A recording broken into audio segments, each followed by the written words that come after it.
담임 목사님께서 하나님을 기대해야 하라라는 제목으로 말씀 증거해 주시겠습니다. 우리 옆에 있는 분들하고 그렇게 한번 인사하겠습니다. 하나님을 기대하십시오. 그렇게 한번 인사하겠습니다. 네, 하나님께서 오늘도 기대하는 심령 가운데 은혜의 단비를 주실 줄로 믿습니다. 우리 믿음의 고백을 하나님께 드림으로 말씀 앞에 나가도록 하겠습니다. 하나님 나를 사랑하신다. 하나님 내 인생에 크고 비밀한 계획 가지고 계신다. 하나님 오늘도 나와 동행하셔서 그 계획 이루어 주신다. 아멘. 그렇게 될 줄로 믿습니다. 아멘. 사람마다 무언가의 설레는 한두 가지씩은 다 가지고 있는 것 같습니다. 우리가 무언가에 설렌다는 것은 그 대상에 대한 기대감이 있기 때문입니다. 물론 모든 사람들이 동일한 것에 설레지는 않습니다. 제가 솔직히 지금도 잘 이해가 되지 않는 것 중에 하나는 여성분들이 그릇에 설레는 모습입니다.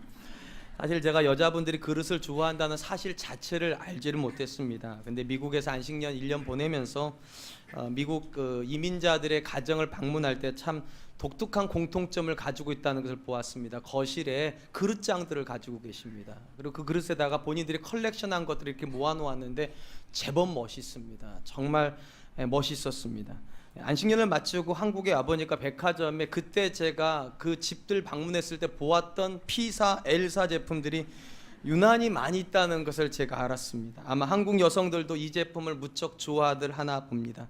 사실 저희 집에 있는 여자는 그릇을 몰랐던 여자입니다. 하지만 미국에 있을 때 워낙 많은 가정에서 이런저런 모양들의 그릇을 보고 나니까 제 아내도 좀 가지고 싶었던 모양입니다. 근데 남편이 그릇을 별로 좋아하지 않는 관계로 저는 밥을 좋아하지 그릇을 좋아하지는 않습니다.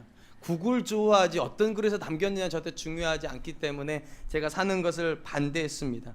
그러다가 미국 여행 중에 조용한 시골 마을, 한인들이 없는 마을입니다. 조용한 시골 마을에서 시간이 남아서 할인 매장에 잠깐 방문한 적이 있습니다. 저와 저희 아이들이 별 생각 없이 옷을 고르고 있는데 제 아내가 저쪽에서 한박 웃음을 짓고 뭘 열심히 뒤지고 있습니다. 그래서 멀리서 보기에 뭐 대박이 났나 보다 싶어서 좋은 제품 건졌나 보다 싶어서 저도 그쪽으로 가보았는데 제 아내 손에 이만큼 그릇이 들려 있습니다.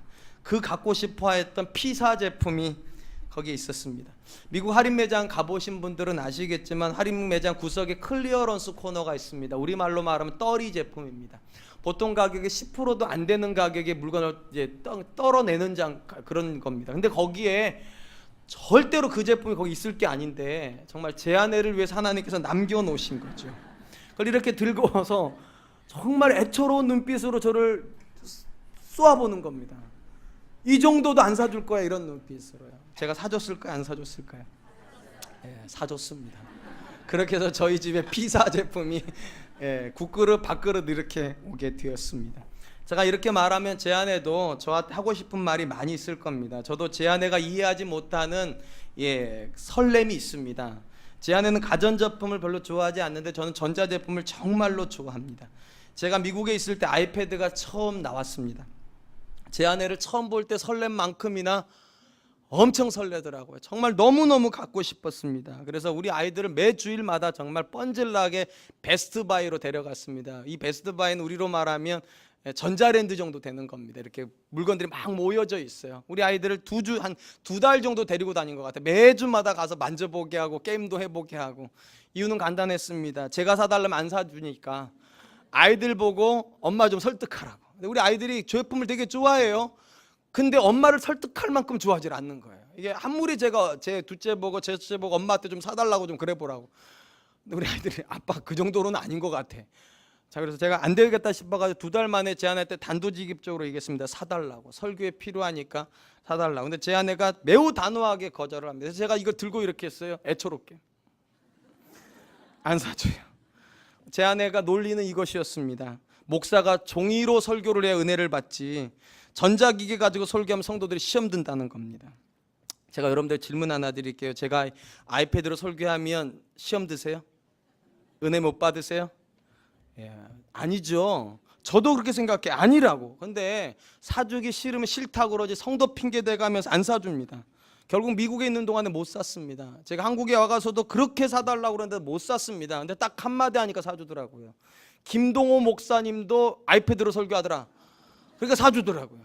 아니 자기 남편이 할 때는 안 사주고 다른 목사님이 한다니까 사주는 건 또 뭡니까? 어쨌든 간에 샀습니다.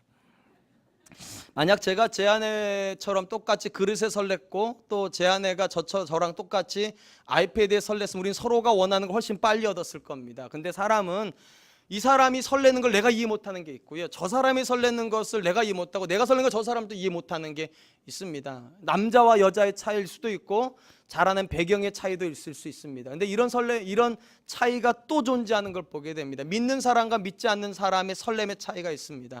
믿지 않는 사람이 절대로 이해하지 못하는 설렘이 우리에게 있습니다. 예배를 향한 설렘, 하나님을 향한 설렘. 믿지 않는 사람들은 도무지 이해하지 못합니다. 뭐 주일이 그렇게 좋다고 저렇게 새벽녘까지 일어나가지고 뭐 그렇게 좋다고 깨끗한 옷을 차려입고 뭐 그렇게 대단하다고 그렇게 헐레벌떡 교회를 찾아갈까? 이거 믿지 않는 사람을 도무지 이해하지 못하는 우리만이 가지고 있는 설렘이라 저는 믿습니다. 여러분들도 그런 설렘으로 오셨을 줄로 믿습니다.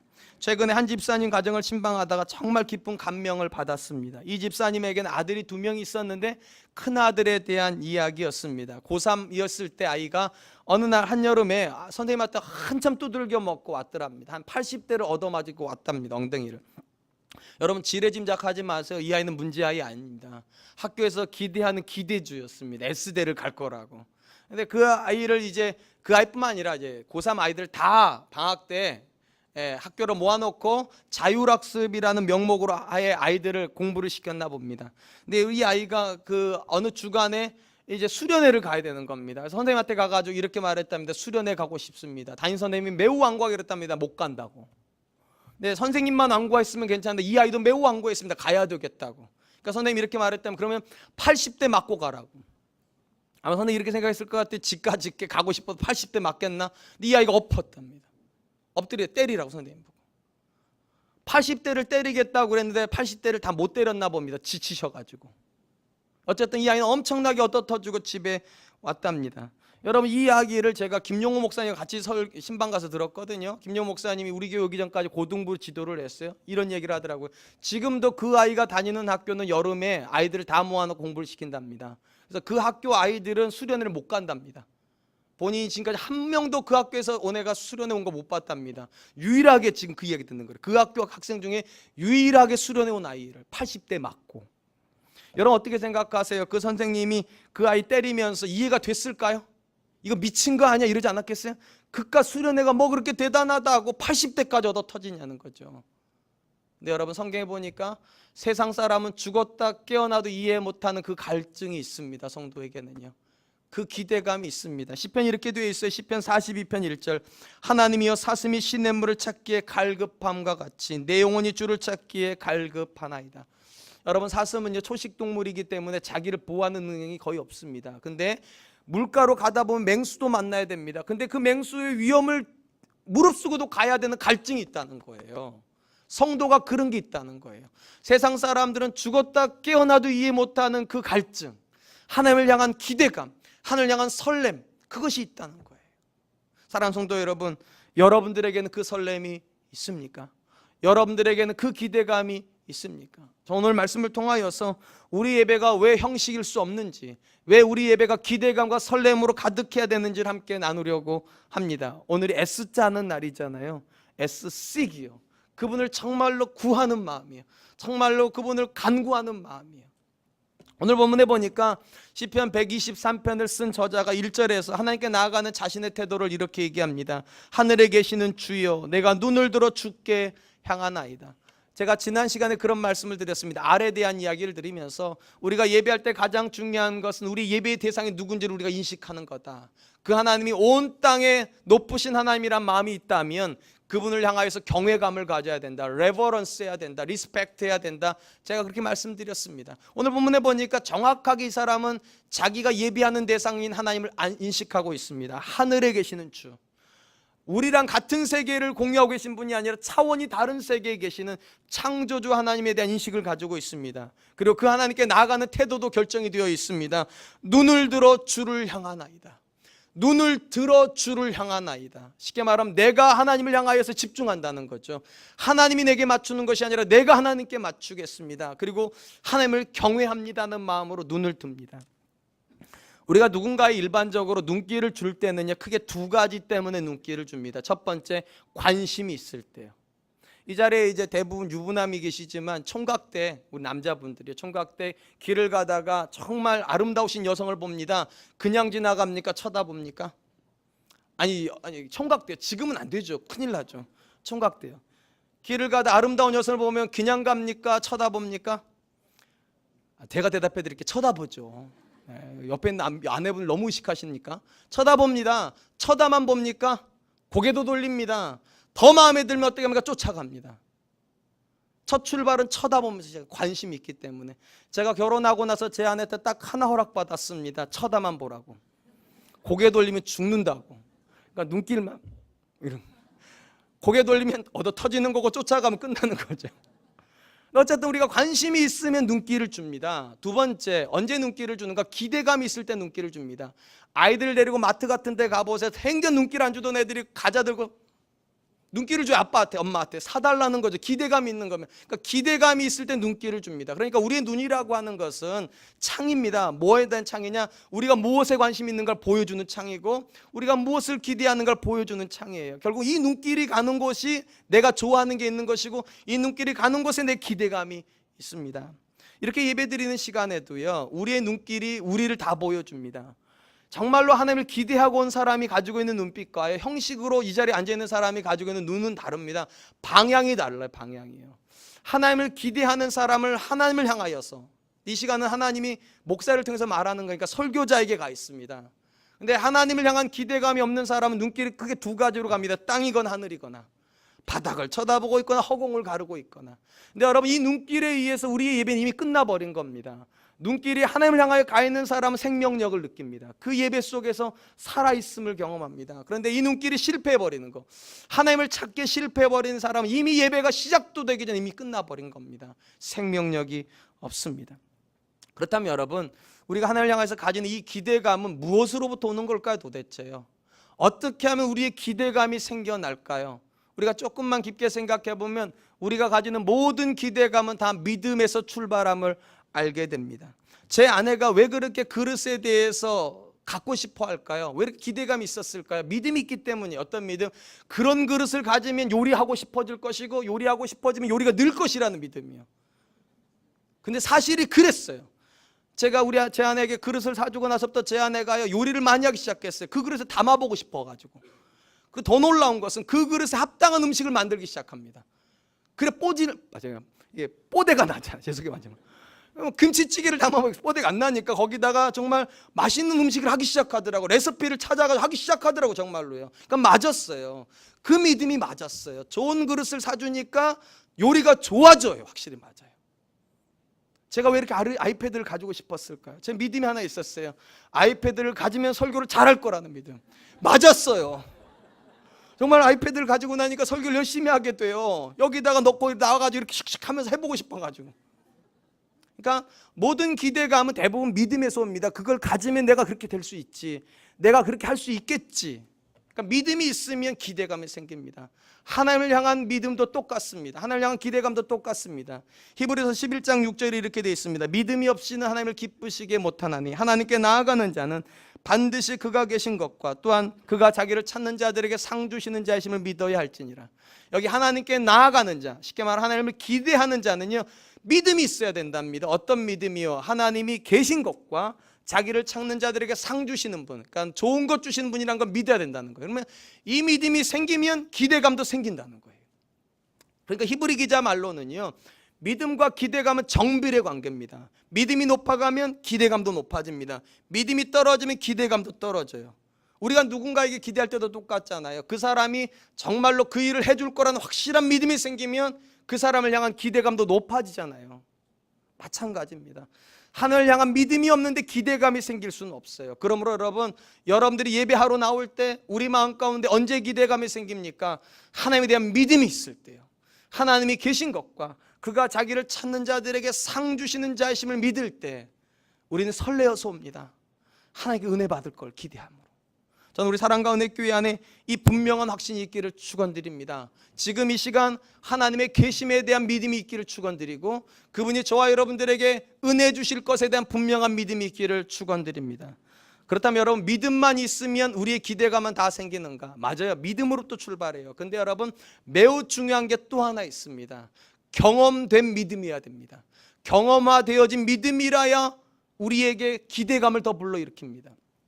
가끔 저는 우리 아들들하고 대화를 하다가 갑자기 엉뚱한 이야기를 가끔 들을 때가 있습니다. 올해 갑자기 한 3월 달쯤 됐는데 우리 큰아이가 저한테 이렇게 말했더니 아빠, 회 좀 먹어요.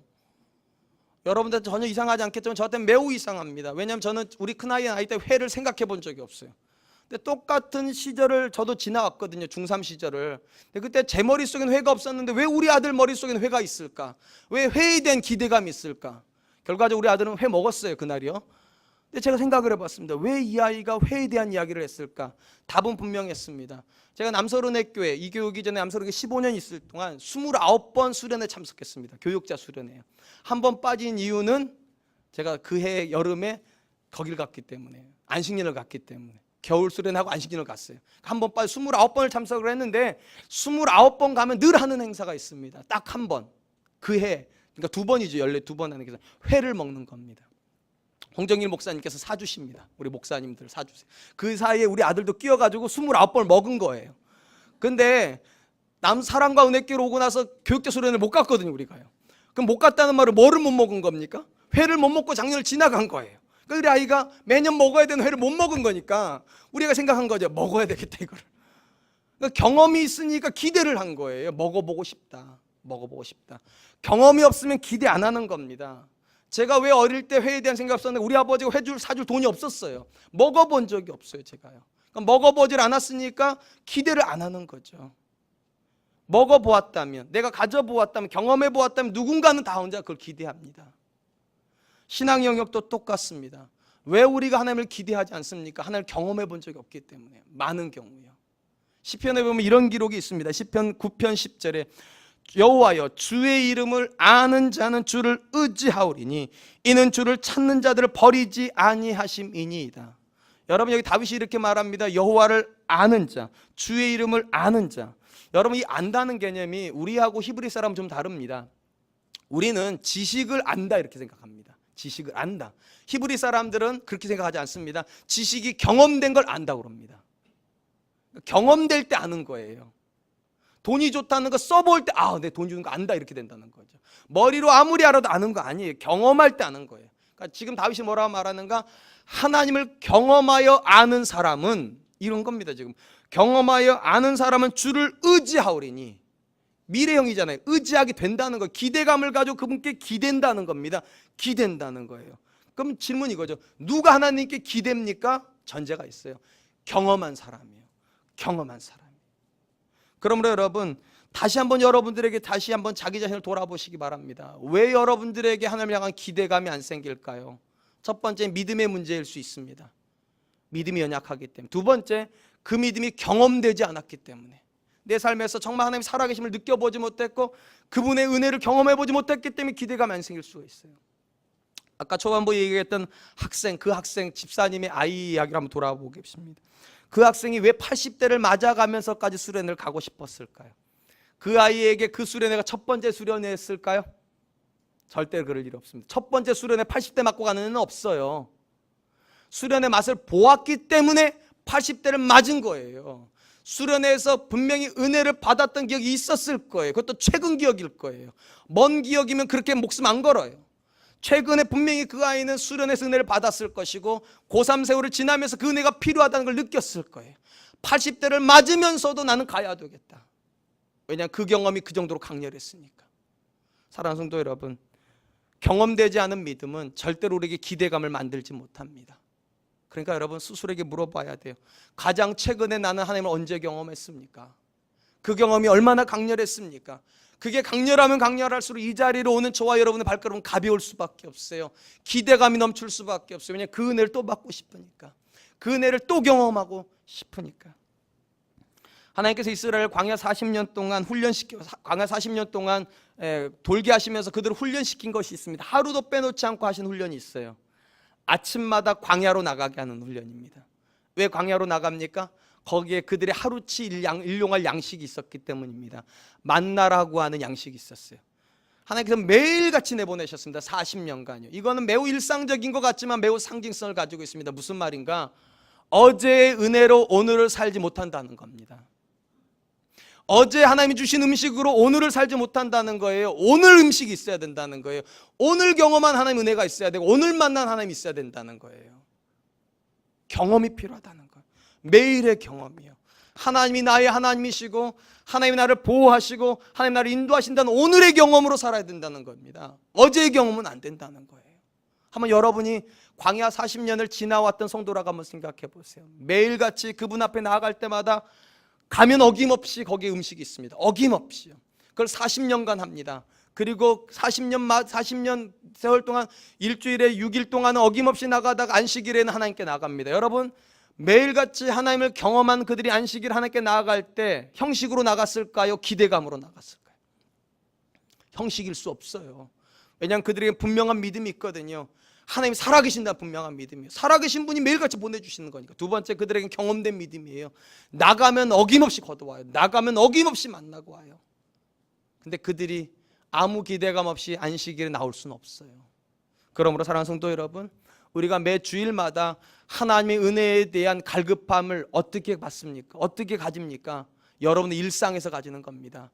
여러분이 나머지 6일 동안 하나님과 어떻게 살았는가, 그 하나님을 어떻게 경험했는가, 그 하나님께 어떤 믿음을 드렸는가가 결국 이 주일의 예배를 결정해 버립니다. 일주일 동안 하나님의 임재 속에 살고 그분을 경험한 사람이 이 자리에 나올 때 기대감을 가지고 나올 거예요. 저는 우리 사랑과 은혜교회 성도님들이 한 분도 예외 없이 그분에 대한 믿음, 그분에 대한 고백이 있기를 축원드립니다. 경험이 있기를 축원드립니다. 그러면 이 예배는 살아 움직일 줄로 믿습니다. 그렇다면 이 시인에게 하나님을 향하여서 시선을 고정시키는 이유가 뭘까요? 이 시인은 도대체 어떤 마음으로 그렇게 하나님께 시선을 고정하여 하나님께 예배하고 있을까요? 2절 말씀입니다. 우리 2절을 같이 한번 읽어보죠. 읽습니다. 시작. 상전의 손을 바라보는 종들의 눈같이, 여주인의 손을 바라보는 여종의 눈같이 우리의 눈이 여호와 우리 하나님을 바라보며 우리에게 은혜 베풀어 주시기를 기다리나이다. 여기 보면 이 시편 기자에게 분명한 믿음의 고백이 하나 있습니다. 1절에서도 이렇게 했죠. 하늘에 계신다는 분명한 믿음. 그분 존재에 대한 믿음. 두 번째, 그분과 내가 맺고 있는 관계에 대한 믿음이 있습니다. 어떤 관계입니까? 하나님이 내 인생의 주인이라는 고백이에요. 하나님을 상전이라고 말합니다. 자기를 종이라고 말해요. 쉽게 말하면 내 인생이 내 거가 아니라는 믿음입니다. 하나님 손에서 내 인생이 결정된다. 하나님이 결정해 주는 거다. 내가 결정하는 거 아니다. 이 믿음이 있어요. 또 더 놀라운 믿음이 하나 있습니다. 그 내 인생의 주인이신 하나님은 내게 은혜를 베풀어 주신다는 믿음이요. 그렇게 되어 있잖아요. 은혜 베풀어 주시기를 기다리나이다. 기다린다는 말은 주신다는 거잖아요. 주니까 기다리는 거죠. 우리가 누군가에게 기대감을 가진다고 할 때는 크게 세 가지 요소가 들어가 있습니다. 거기 안에는요. 일반적으로 존재감에 대한 고백이 들어가 있습니다. 여러분, 존재감이 없는 사람에게 누구도 기대하지 않아요. 나보다 못한 사람에게 기대한 사람은 아무도 없어요. 나보다 나은 사람에게 기대, 존재감에 대한 고백이 들어가 있어요. 두 번째, 관계의 고백이 들어가 있어요. 아무리 대단한 사람일지라도 나하고 아무 관계 없으면 아무도 기대 안 해요.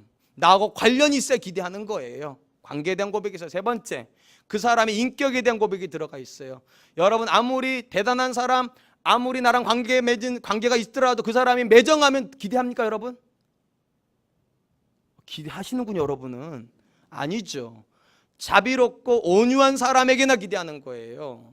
그러니까 이 세 가지 고백이 기대 안에 들어가 있어요. 내가 누군가를 기대한다는 것은 그 사람의 존재감을 인정하는 것이고, 그 사람과 내가 맺고 있는 관계를 인정하는 것이고, 그 사람은 좋은 사람이라는 걸 인정하는 거예요. 예를 들면 상상이지만 이 자리에 이건희 회장님이 오셨다고 치죠. 상상이지만 제가 당장 10만 원이 필요합니다. 그럼 제가 이건희 회장님한테 10만 원을 빌릴 수 있을까요, 없을까요? 못 빌립니다. 왜 못 빌릴까요? 그분이 10만 원이 없기 때문에 제가 못 빌릴까요? 아니죠. 그분은 수조 원을 가지고 있어도 제가 10만 원을 못 빌려요. 이유는 간단합니다. 저하고 아무 관계가 없기 때문에. 제가 10만 원을 빌려달라고 하면 그분이 이러겠죠. 네가 누군데? 이러겠죠. 그러니까 세 번째로 갈 필요도 없어요. 두 번째에서 이미 끝나버려요. 그분의 존재감은 분명히 있어요. 나하고 아무 관계가 없어요. 그다음에 여러분, 하나님을 향해서 한번 생각해 보겠습니다. 여러분들은 하나님 어떤 분이라고 고백하십니까? 그분의 존재감을 인정하십니까? 그분이 여러분과 관계가 있다고 믿으십니까? 그분이 은혜로우시다는 거 믿으십니까? 지금 시편 123편 기자가 그걸 인정하는 거예요. 하나님의 존재가 하늘에 계신다. 하늘을 다스리시는 분이시다. 두 번째, 그분이 나의 상전이시다. 나와 관련이 있다. 세 번째, 그분이 은혜를 베풀어 주신다. 그러니까 나가는 거예요. 이사야서에 보면 36장부터 39장은 한 사람에 대한 기록입니다. 히스기야라는 사람에 대한 기록입니다.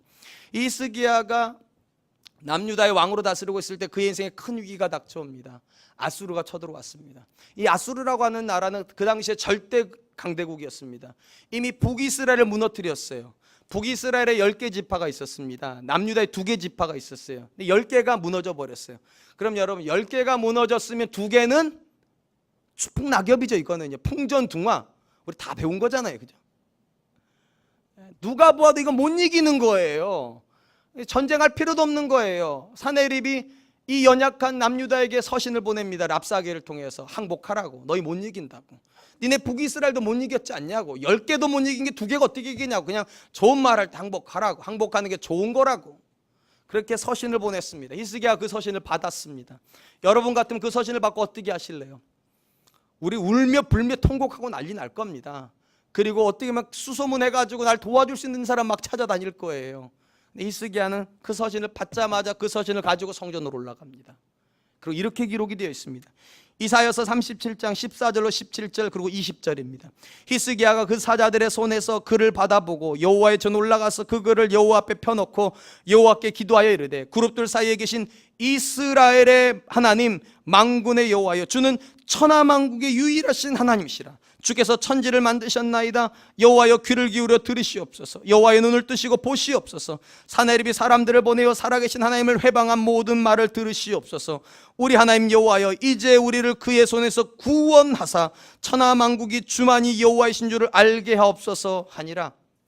히스기야가 지금 모든 사람이 덜덜 떨고 있는 그 사내립의 편지를 받아들고 그가 곧장 하나님께 나가는 이유는 그에게 믿음과 기대감이 있었기 때문입니다. 어떤 믿음이요? 세 가지에 대한 믿음. 똑같아요. 하나님은 온 우주의 하나님이시라. 이렇게 되어 있어요. 천하만국의 유일하신 하나님이시라. 주께서 천지를 만드셨나이다. 무슨 말인가? 지금 쳐들어와 있는 그 아수르조차도 하나님이 다스리신다는 거예요. 사랑하는 성도 여러분, 저와 여러분들에게도 이 믿음이 필요합니다. 우리를 누군가가 다스리고 있는 것이 아니라 하나님이 다스리고 계신다는, 우리 교회를 누군가가 지배하는 것이 아니라 하나님이 다스리고 계시다는 이 믿음이요. 히스기야에게 있어요. 두 번째, 그 하나님, 온 우주를 다스리는 하나님이 이스라엘의 하나님이시다. 그렇게 되어 있어요. 이스라엘의 하나님 만군의 여호와요. 온 우주의 하나님이 우리 하나님이라는 거예요. 두 번째 믿음, 관계에 대한 믿음이 있어요. 세 번째, 구원에 대한 믿음이 있어요. 하나님 은혜 베풀어 주실 거라고. 우리를 그의 손에서 구원하사. 그러니까 여러분 쉽게 보니까 123편에 있는 시편 기자나 히스기야의 고백 속에는 이 세 가지 고백이 다 들어가 있습니다. 믿음의 세 가지 고백이요. 그러니까 그들은 하나님께 나가는 거예요. 그 믿음이 있으니까. 그러니까 우리에게도 물어봐야 되는 건 이거죠. 과연 우리에게도 그 믿음이 있냐는 거예요. 여러분 하나님께서 온 우주를 다스리시는 전능하신 하나님이심을 믿으십니까? 여러분이 도무지 해결할 수 없는 그 문제를 해결하실 수 있겠어요? 그분이라면 여러분의 자녀를 변화시켜 줄 수 있겠습니까? 그분이라면 우리 교회의 어려움을 타개시켜 주실 수 있겠습니까? 그 믿음이 첫 번째 믿음이에요. 두 번째, 그 하나님이 여러분을 정말 아실까요? 저와 여러분을 아실까요? 저와 여러분의 사정을 아실까요? 성경 말합니다. 안다고요. 아신다고요. 왜냐하면 나의 하나님이니까, 우리 하나님이니까. 세 번째, 그 하나님 은혜 베풀기를 기뻐하실까요? 하나님 은혜 베풀 기뻐하세요. 그냥 정도가 아니라 하늘 문을 열고요. 너는 내게 부르짖으라. 내가 내게 응답하게 내가 알지 못하는 크고 비밀한 일을 내게 보이리라. 이런 정도면 아멘은 한 번쯤 하셔야죠.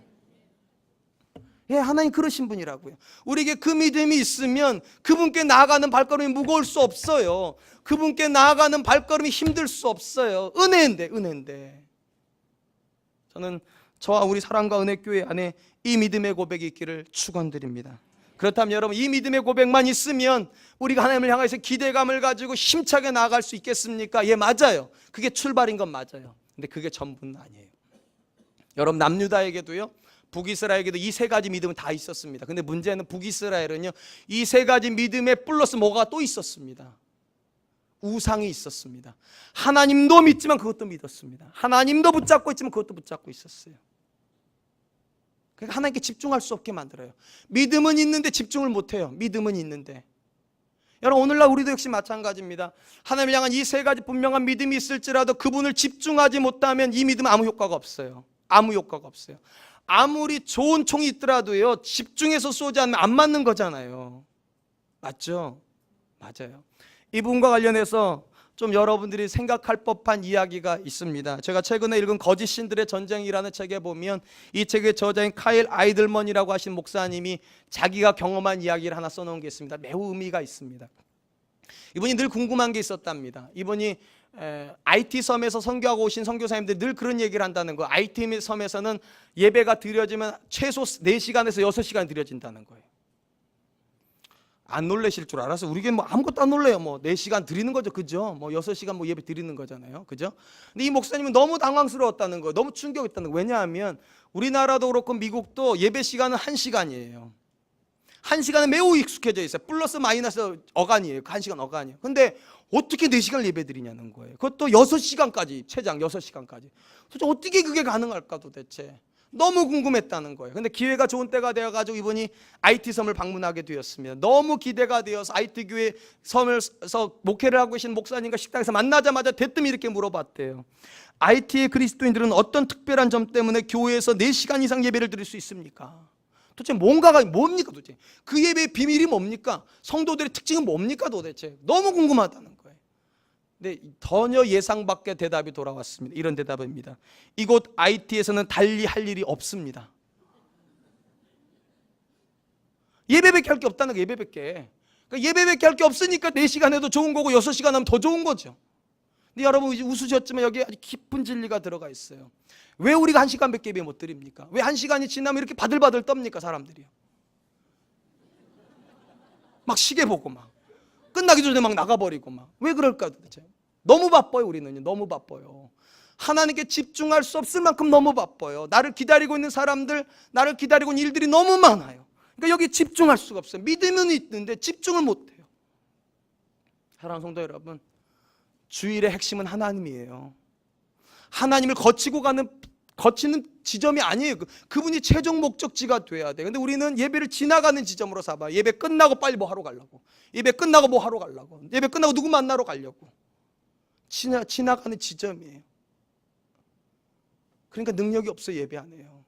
예배를 기대하지 않아요. 예배 끝나고 그 다음 걸 기대해요. 그 다음 걸 기대해요. 그러다 보니까 우리는 예배는 드리지만 역사가 일어나질 않아요. 예배를 드리지만 우리 안에서 감격이 없어요. 다른 게 내 마음을 지배하고 있으니까. 하나님이 지배하고 계셔야 되는데, 이 주일이 하나님이 목적이 되어야 되는데, 분명한 믿음은 있는데 그 많은 것들이 나를 빼앗아 가요. 사랑하는 성도 여러분, 주일이 여러분들에게 정말로 은혜롭고 기대가 되고 설레기를 원하신다면 주일이 목적이 하십시오. 주일을 목적으로 삼으십시오. 예배를 목적으로 삼으십시오. 하나님을 목적으로 삼으세요. 그리고 하나님께 집중하세요. 너무 많은 일에 분주하지 마세요. 너무 많은 것을 하려고 하지 마세요. 하나님께 여유를 드리세요. 그리고 우리가 새롭게 이전에 가면 교회 안에서 계실 때도 많을 거예요. 교회에 좀 오래 좀 계세요. 누가 뭐 여러분을 잡아먹습니까? 우리 교회는 지금 현재는 있을 데가 없어서 가시는 거 다 알아요. 근데 가면 좀 교회 안에서 좀 계시고 성도들하고 교제도 좀 하세요. 우리가 그렇게 하나님을 만나는 거예요. 그렇게 하나님께 시간을 드리는 거예요. 그러면서 은혜 받는 거고, 그러면서 믿음이 세워지는 거고, 그러면서 기대감이 생기는 거예요. 그렇게 하시기를 축원드립니다. 설교를 마무리하기 전에 한 가지만 더 당부드리려고 합니다. 혹시 음식을 맛있게 먹는 법에 대해서 아십니까? 저는 음식 은사가 없는 건 아시는 분 아실 거예요. 저 음식 은사가 없어요. 근데 음식을 맛있게 먹는 법은 알아요. 두 가지예요. 첫 번째, 비싸고 요리 잘하는 집한테 가세요. 절대로 실망 안 해요. 일반적으로 비싸고 요리 잘하는 집은 맛있어요. 동의를 안 하시나 봐요? 그래요. 근데 아니 목사님 비싼데 어떻게 가겠냐고 걱정하지 마세요. 첫 번째 방법은 여기 해당 사람 별로 없어요. 다 그래요. 그러니까 그건 버리고, 두 번째, 배고플 때 드세요. 배고프면 라면도 맛있어요. 배고프면 밥에다가 물 말아 먹어도 맛있어요. 배고플 때 드세요. 예배 원리도 똑같아요. 여러분, 왜 오늘날 그렇게 성도들이 교회를 떠돌아다닐까요? 좋은 맛집 찾는 거랑 전혀 틀리지 않아요. 맞아요. 좋은 목사님이 설교해 주시고 좋은 성가대가 찬양해 주고 좋은 카페 가지고 있으면 만족도가 높아지는 건 맞아요. 근데 그건 하나의 방식 아니잖아요. 성도는 유람객이 아니잖아요. 성도는 섬기는 사람이고 주인이 돼야죠. 유람객이 아니니까 첫 번째 방법 틀린 거잖아요. 은혜 받기 위해서 좋은 교회 쫓아다니는 거 틀린 거잖아요. 틀린 거예요. 두 번째 방법밖에 안 남아 있어요. 두 번째 방법이요. 배고플 때 예배 드려야 돼. 배고플 때요. 내 안에 은혜가 꽉 차가지고 예배에 대한 기대감이 없으면 배 안 고픈 거예요. 안 고프면 기대가 안 되는 거예요. 무슨 말인가? 오늘날 한국교회 성도들은요, 너무 집에서 스스로 너무 많은 은혜를 받아버리세요. 인터넷 틀어가지고 다른 교회 설교 다 들어버리시고, 텔레비전 틀어가지고 위대한 목사님들 설교 다 들어버리시고, 담임 목사가 너무 많아요. 너무 많아요. 내 담임 목사님 너무 많아요. 그리고 일주일을 살다가 주일날 오니까 배가 안 고파요. 아무리 설교 들어도 집에 가면 더 좋은 설교가 있는데 뭐 배가 안 고프니까. 여러분, 한국교회가 언제부터 힘을 잃었을까? 저한테 물어보면 저는 답 딱 하나예요. 한국교회 인터넷이 보급되면서부터요. 더 이상 성도들이 예배를 기대하지 않습니다. 더 이상 교회 오래 머물려고 하지도 않습니다. 집에 가면 얼마든지 소파에 누워서 설교 들을 수 있는데요. 뭐 더 훌륭한 설교 들을 수 있는데 누가 이걸 기대하겠냐고. 누가요? 저도 알아요. 저보다 설교 잘하고 예배인도 잘하는 목사 많다는 거 알아요. 그럼 어쩌겠어요. 여러분 담임 목사는 전데. 사랑하는 성도 여러분, 그건 인스턴트 음식입니다. 그건 예배가 아니에요. 예배 아니에요. 제가 말씀드렸잖아요. 예배는 드림이라고요. 여러분이 고생스럽게 와가지고 이 자리에 앉아서 나를 하나님께 쏟아 부어드리는 게 예배지, 집에서 거실에서 다른 일 하면서 텔레비전 볼륨 조절해가면서 설교 듣고 은혜 받는 거, 그거 예배 아니에요. 그거에 여러분이 빠져들면 이 예배가 망가져. 이 예배가 배가 안 고프니까. 그럼 줄이세요. 줄이세요. 그리고 기다리세요. 주일을 기다리세요. 마치 한 번의 설교를 위해서 목숨을 거는 것처럼 그렇게 기다리세요. 그리고 여러분, 목사님 설교에 집중하지 마시고 설교를 만들어 온 이 성경을 좀 읽으세요. 여러분이요. 오늘날 성도들은 성경 읽지 않고 설교만 들어요. 그리고 배가 불러버려요. 그러니까 은혜 못 받아요. 사랑하는 성도 여러분, 정말로 저와 여러분들이 예배에 대한 기대감이 있다면 인스턴트 음식을 끊으세요.